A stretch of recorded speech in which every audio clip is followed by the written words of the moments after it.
And my question is for Ms. Benahmed.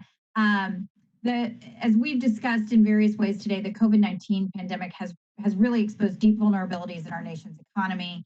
Individuals and companies have been experiencing the pandemic and the effects of the pandemic in different ways, in many ways.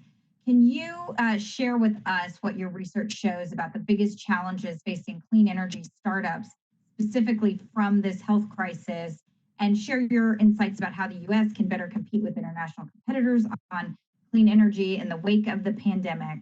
I would really like to get your thoughts on that. Sure, thank you for the question. So small businesses like clean energy startups are most vulnerable to economic downturns. They don't have cash reserves built up, shareholders they can lean on, access to low-cost borrowing like corporations, and in many cases, they haven't matured into profitability yet. Also, many in the venture capital community are holding onto their cash and refraining from making new investment decisions. In fact, VC investment activity has plummeted 25% since the pandemic hit. As Dr. Reichert mentioned, clean energy entrepreneurs face challenges in raising capital as they struggle through project delays, supply chain disruption, and determine how to keep staff on payroll. Clean energy startups are more at risk during the global pandemic than ever before. We don't want to roll back the good progress we've made, and we cannot let our path to net zero emissions be halted by the economic impacts of the pandemic.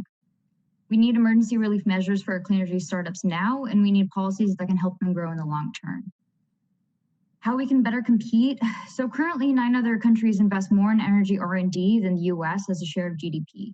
For example, China invests 0.1% of its GDP to the US's 0.04%. The way that we can better compete with other nations is to advance clean energy innovation.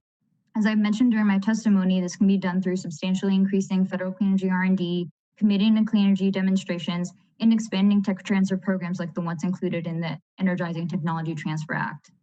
Commercializing the clean energy technologies we need for climate change and making them cost competitive will give us an advantage on the global stage. Thank you.